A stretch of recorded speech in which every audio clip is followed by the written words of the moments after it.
Welcome to a new episode of the Business Maverick show. Today I've got with me Jane Bates, change consultant and transformation consultant, who's worked in many different industries across retail, healthcare, and as an interim in the transformation space. Today we're going to talk about all sorts of things, but we're going to kick off with customer experience and what the hell happened to it. Hi Jane, welcome to the Business Maverick show. Great to have you here. Customer service, customer experience, it's all gone to hell as far as I can work out. What's going on? I couldn't agree more. I think we're all experiencing that COVID has killed the customer experience. I think the old disciplines that so many of us grew up on and became successful with in terms of putting the customer first, I do think that we've lost our way somewhat across all industries actually. You know, whether I am trying to phone around a utility bill or whether I'm trying to organise my banking or whether I'm trying to get an appointment down at the doctor's, customer service, that customer experience is poor right now, and you're almost made grateful to feel grateful if somebody human is just there at any point along the line to be able to help you navigate that service. And I sit and I go, no, it's not acceptable, and it's not what consumers are looking for. And I also think there's an interesting dynamic going on where technology has been brought in, and there is a sense that the customer experience can be facilitated just by technology. And I sit and go, no, we're human beings. We still want human interaction too. Yeah, I think you've hit on a couple of really key points there. Like trying to get a doctor's appointment at the moment is pretty much impossible. The triage by the receptionist is probably the most robust part of the process at the moment, where essentially they put you off or go, well, we might be able to get you in about 10 days time. So I'll go 10 days without medication and hope everything's okay. I saw an article the other day which made me laugh because it was about John Lewis and Waitrose, and the last bastion of the middle classes, but saying how their customer service had dropped massively. They have less people on the shop floor, so you have less people to ask. Someone was saying that they'd just done a £300 order with Waitrose, got it delivered. There was something that was off, and it cost like £1.50, but it was off, so they kind of contacted us. And they said, well, can you take some photos or bring it in? You know, I need proof that, that you're not trying to diddle me from a customer. And they went, in the old days, they just literally replace it for you. They wouldn't ask any questions. And so the poor old middle classes are struggling even with John Lewis. I can understand that. I think there's a couple of interesting things at play. So I was dealing with a complaints team not so long ago. And when life would be great if it wasn't for customers, wouldn't it?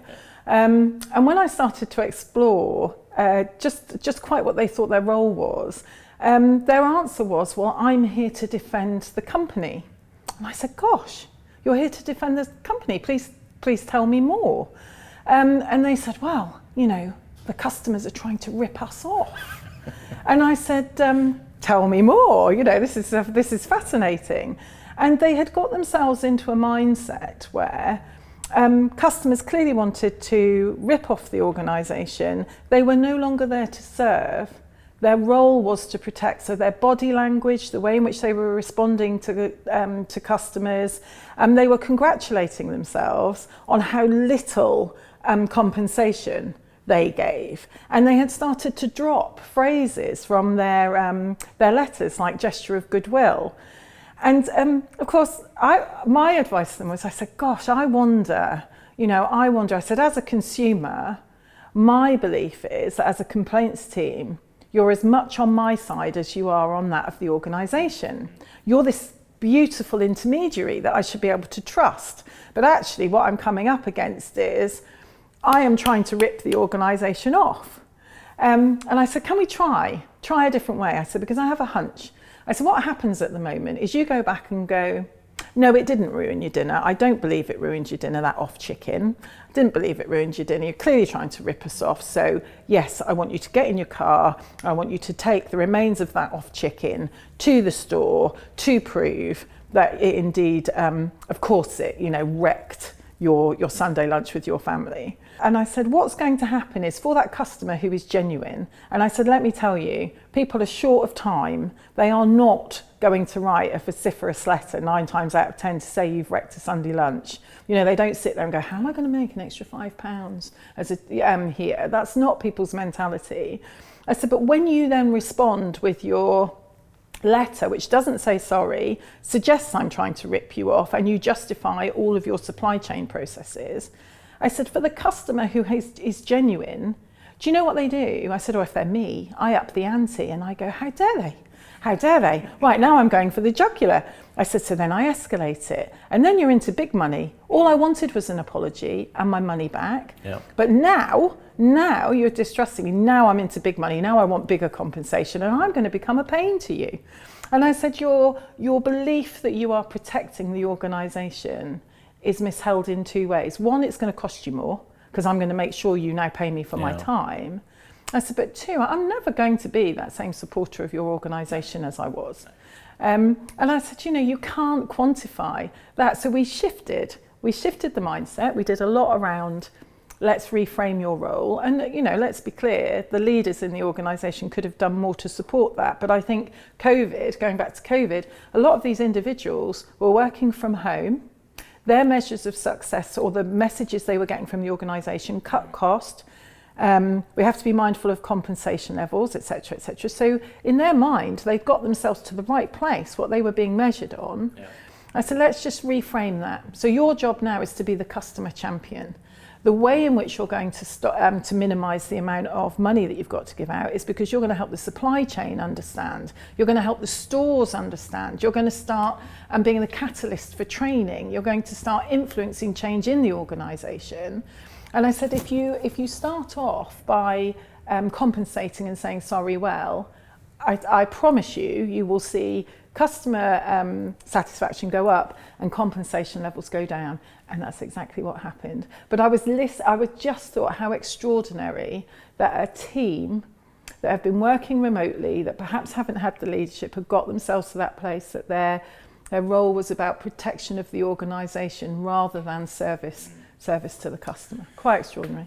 Yeah, it almost reminds me of the bad old days in contact centres probably 10, 15 years ago, where someone came up with a clever measure of average call handling time, which was brilliant because you've got 90 seconds to because we costed it all out with number of people versus number of customers and demand and things like that. And you have 90 seconds to try and solve the problem. And if people are going to be measured on 90 seconds, and so what did they do? 85 seconds, they went and put the phone down. Yeah, cut people off. So they hit their targets every time. What actually happened was that person was like, they cut me off, ring back in again. So this is a classic kind of creates failure demand, right? It creates more cost into the organization. Most contact centers, when you run at about 40 to 70% failure demand. In other words, because they didn't fix it first time, it creates more work. And that's why when you build a contact center against your forecasts, usually within 18 months, you've got to build another one. Yeah. Because it's creating 70% of its own work. Completely right. So you have a massive problem. And it just feels the same thing. We suddenly had this COVID, we had this obviously Black Swan event, big cost focus to try and make sure we can keep the company alive.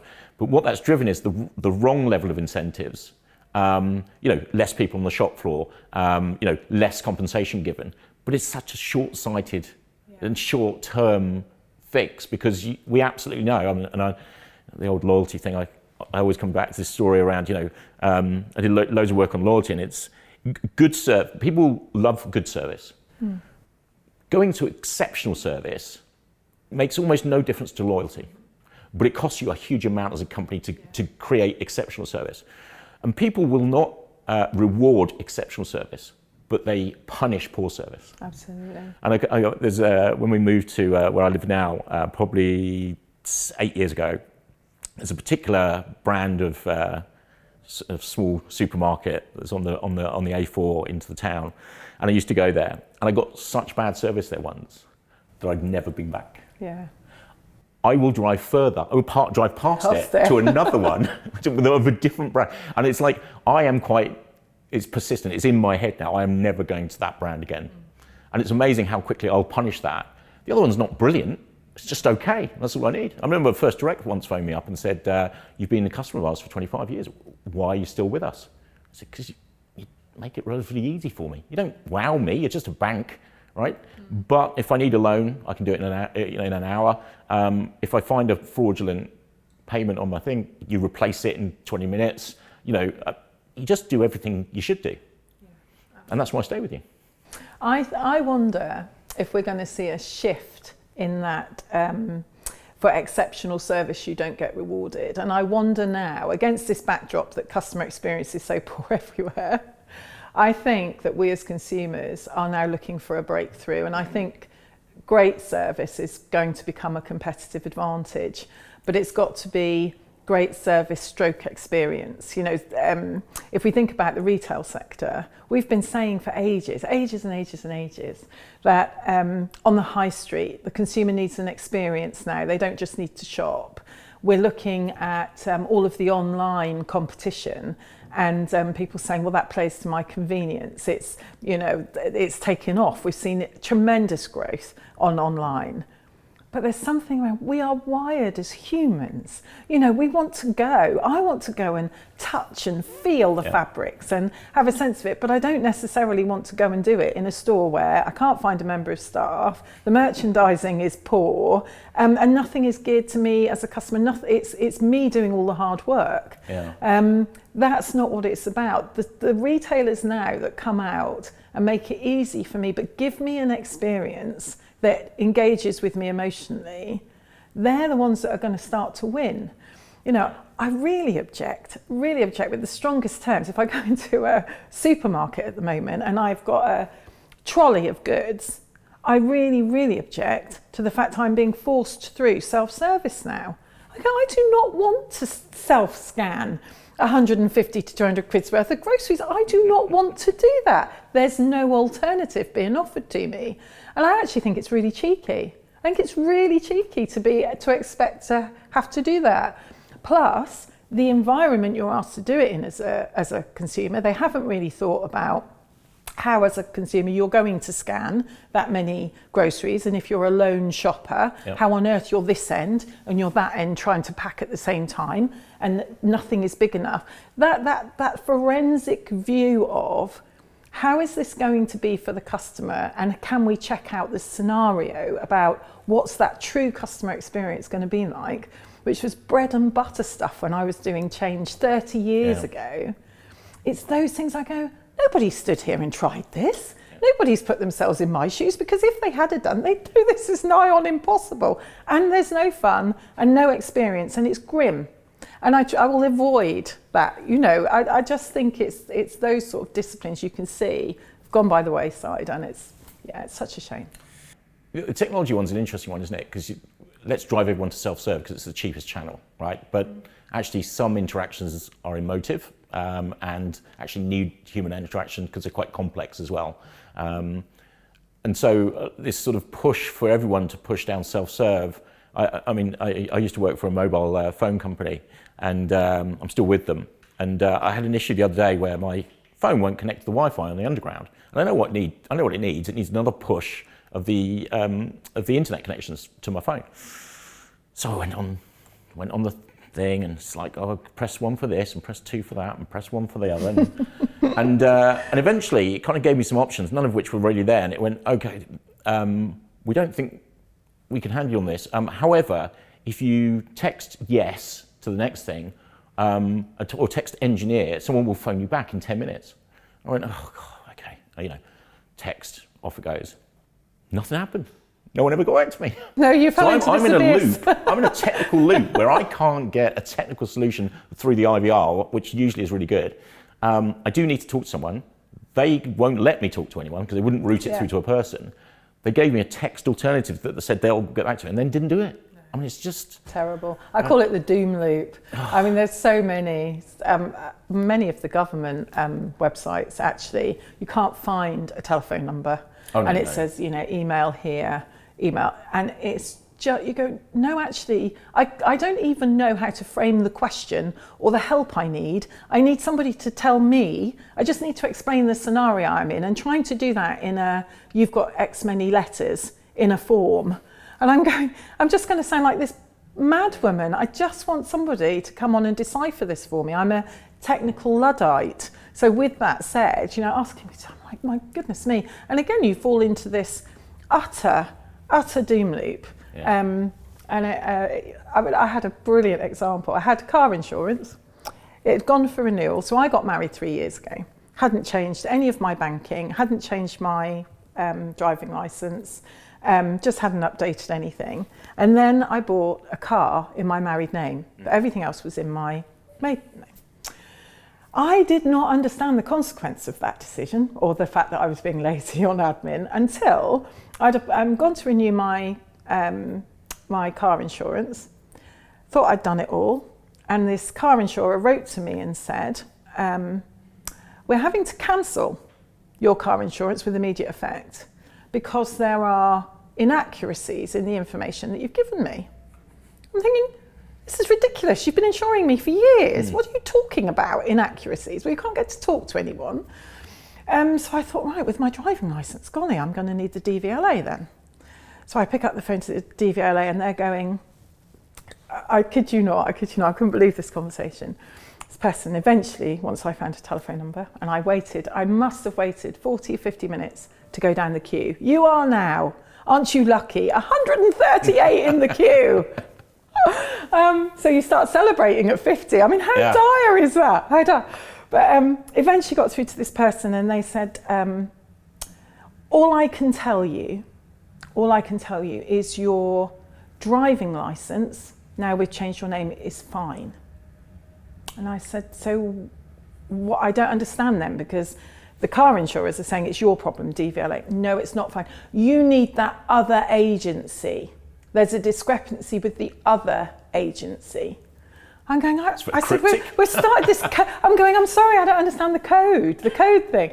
So she said, think about the other information that you had to give. Think about where your identification isn't quite. And I'm going, can you just not tell me where the problem is? Absolutely not. I literally. Did you say what it rhymes with? It was like this, a crossword clue, Eventually I thought, oh my God, she's talking about my national insurance number.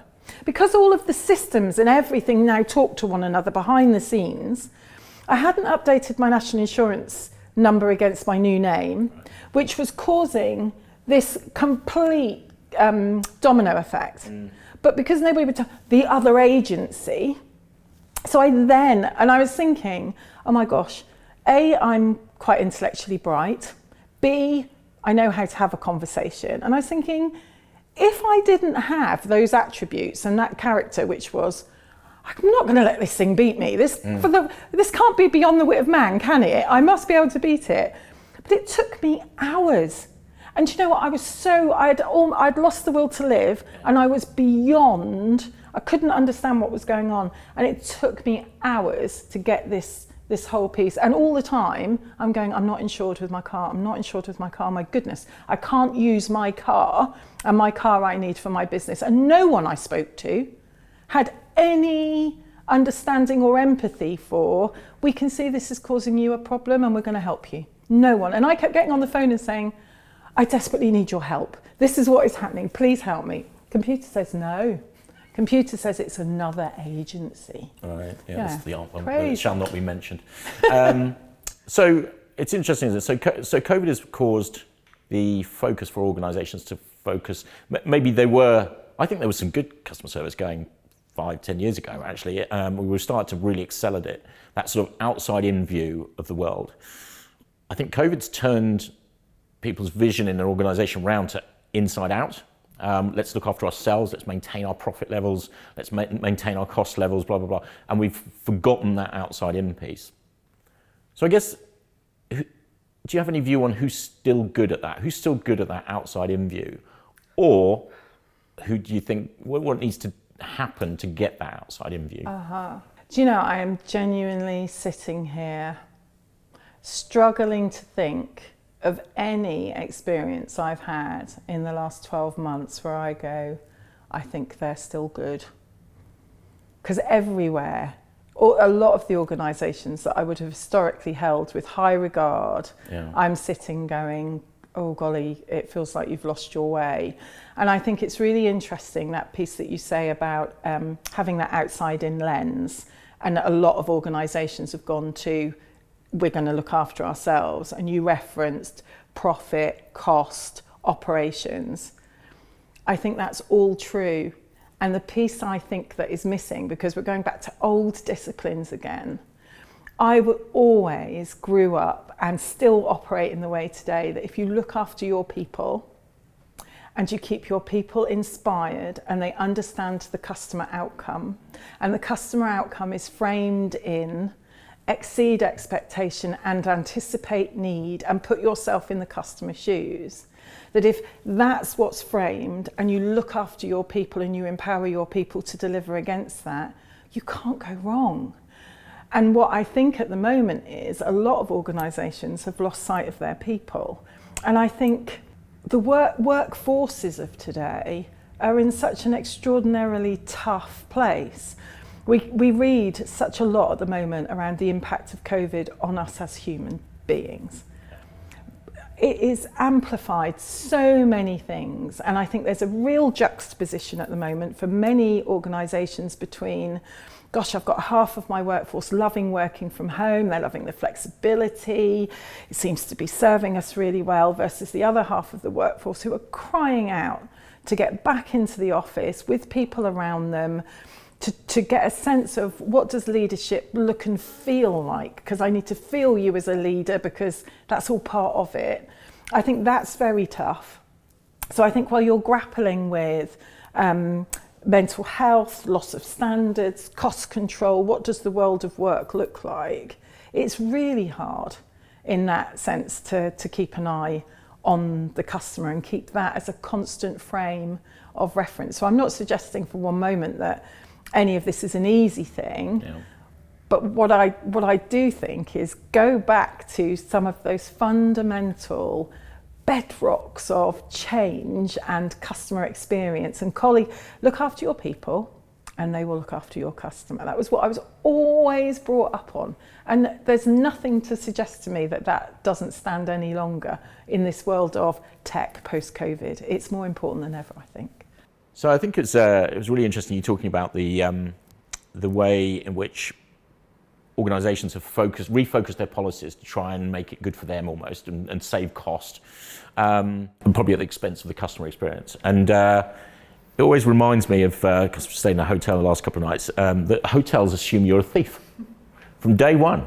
Welcome to our hotel, thief. And the reason I know that is because of the hangers. So instead of normal hangers in the wardrobe, they have those weird ones, don't they, with the little things that you can't actually take off, and if you took them home they'd never work, right, because but they're all right faff and they keep falling off and all these other kind of things. But the thing that makes me laugh about that is they assume everyone's a thief, so you know, have our hangers away, but the reality is probably 1% of the population would do that. Mm-hmm. But it constrains or subliminally demoralizes the other 99%. And I think we sometimes use policy, not only in organisations, but now for customers as well, to control the 1%, but it constrains the 99%. And it's a really interesting thing. I mean, I was also saying about there's one of the big life sciences companies had, and this is one of the things we do at SNS, we try and have minimum viable process and policy, right? And what I mean by that is, what's the minimum you can get away with as a guideline? Because you know what? Human beings are pretty good with guidelines. Right, we work quite well with them. So what they did is they took their normal 23-page expenses policy, and it had, you can spend this much on a paper in the morning, and this much on a coffee, and this much on a flight, and et cetera, et cetera. And they just threw it in the bin. And they said, the new guideline is treat the money like it's your own, and don't be an idiot. Yeah. And the only other thing they did was create huge transparency, so that everyone from the CEO to the janitor could see each other's expenses. What do you think happened to the travel budget? Well, it went down. It did go down. It went down. People spent less when they had the freedom to say, treat the money like it's your own, rather than having rules. And it's fascinating. Like, human beings are quite good at self-regulating. And it just reminds me a little bit of that. We've lost some of those things with the change in focus that's come through COVID, and not for the better. Yeah, right? I It agree. feels very much like protectionism of the company rather than that thing we always held up to be the most important thing, the customer. Yes, who am I here to serve? I love it, your the example of the hangers just makes me laugh, because had they followed through what I would suggest is a recognised old-fashioned way of driving change, at that point that very well-intended, because it would have been a well-intended employee who sits and goes, I think I can stop the shrinkage on our hangers, because there is 1% of our guests who come in and pinch them. I've got this wonderful idea that I'm going to attach it and then they can't be pinched. So you've got a colleague who is sitting there celebrating the fact that they have solved a real issue. What hasn't happened in that instance, I don't think, because they wouldn't have gone ahead with it, is, or it's hard to imagine it's happened, is they got customers in a room and said, we have this thing where 1% of our guests, steal our hangers.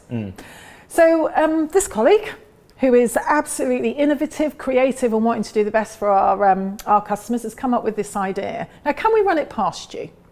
So try it, use it. What's the first thing that springs to mind when you see this? If somebody had said at that point, well, frankly, what it tells me is you think I'm a thief, and they're really, really difficult to use.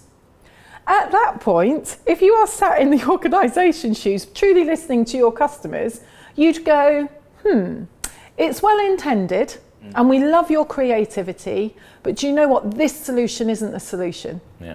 Because we will understand the impact of that ongoing. But that hasn't happened, has it? So we all go in to really lovely hotels where we expect as customers to be the focus and to be served beautifully, and we battle with the wardrobe with a sense of, this is ridiculous. They think I'm going to nick a hanger and I can't use it. How crazy. What a crazy situation we've got ourselves into.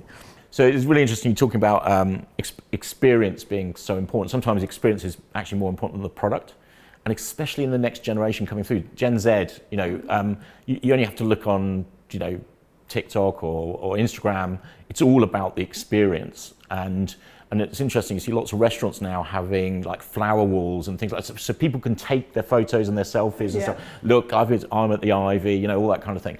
The meal, it's not so important anymore, right? It's and this is a really key point, right? If we're not really thinking about that customer service and customer experience, Gen Z, I think, are going to be more promiscuous from a who do I buy from than ever our generation was. And so getting that right for the next generation coming through is always difficult, especially when the people trying to make the policies and the decisions are Gen X and millennials, trying to predict what a Gen Z wants, right?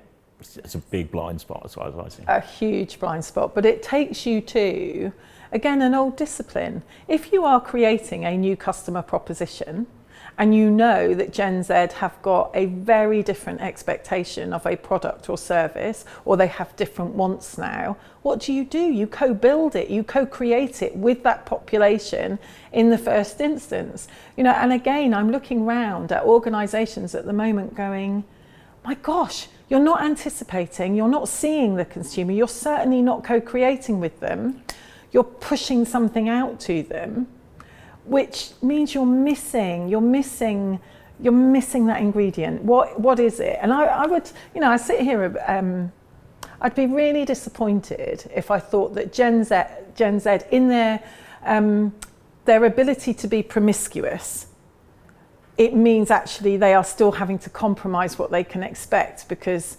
we're not focusing on service. I go, don't compromise on service, but do amplify the fact that you'll be promiscuous when you're let down, because that sets the challenge, doesn't it? Yep. And then some of those old disciplines around how on earth do you go after customer-centric and colleague-centric change, they all start coming back on the table. And I go, that's lovely, because that's going to keep me busy for an awfully long time. That would be lovely. Yeah, we once ran a Gen Z advisory panel for a bunch of execs in our office.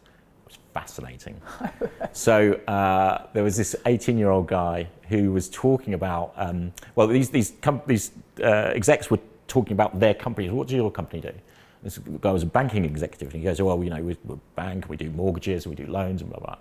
And this 18-year-old goes, right, how would I buy stuff from you? And he said, well, the traditional way actually is father and mother used to say to son or daughter, come on, I'll introduce you to my bank manager. The bank manager. Right? Right? And it's this sort of heritage of you stay with the same bank as your parents and that kind of thing. And this somebody said, well, how would I get? And he sort of talked about the sort of traditional channels. He went, He said, unless you're on TikTok, he said, I'm never going to buy your services. And the exec went, what's TikTok? Now, this is an 18-year-old that's just starting banking, right? They want a fantastic digital experience. Yeah. They are not looking at different banks and going, are you good enough as a bank? They're going, my best digital experiences are driven by Facebook and Amazon and, and some of the really slick companies online. I expect the same from you, even though you're a bank. Yeah. And they're not getting it. Of course, you've got some of these startup banks that are starting to provide that online digital experience that generation want. But it was fascinating because this exec had just kind of went, he didn't even know where his future customers were. Wow. What channel they were in. Yeah, so truly had lost sight. And that's a real problem. Yeah, a real problem, yeah, truly lost sight of. That's what I'm, at the moment, I keep saying, reverse mentoring and bringing the youth through the door and let them mentor those senior folk. So powerful. As long as the senior folk have ears for it, then it works really well. Okay, so I want to switch subjects slightly and talk about leadership and hierarchy and things like that. And we have lots of different models going around at the moment, very much the command and control, which is left over from sort of previous, many decades ago. What's your view on where we are at the moment and how hierarchy and leadership interact and how they need to change?